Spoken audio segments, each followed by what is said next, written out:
1.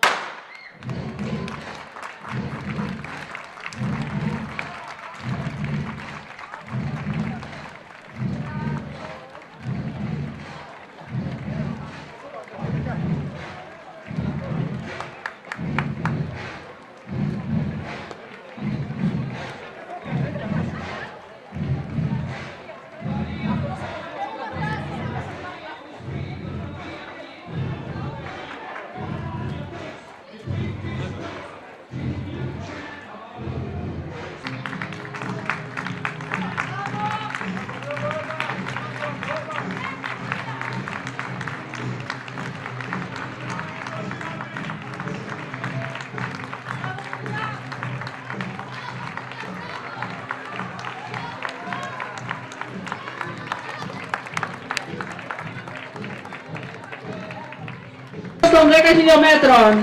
Συγχαρητήρια! Συγχαρητήρια και στον τρίτο δρομέα που μόλις τερματίζει, το Μουρεξάκι τον Ανδρέα. Μπράβο! Πάμε. Τρίτος, ναι.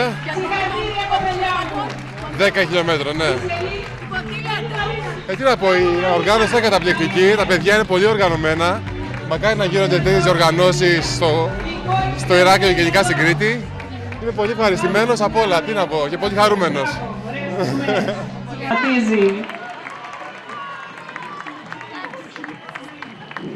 Μπράβο, συγχαρητήρια σε όλους. Συγχαρητήρια. Ο Δημητρίου ο Νίκος, το καλύτερο παιδί.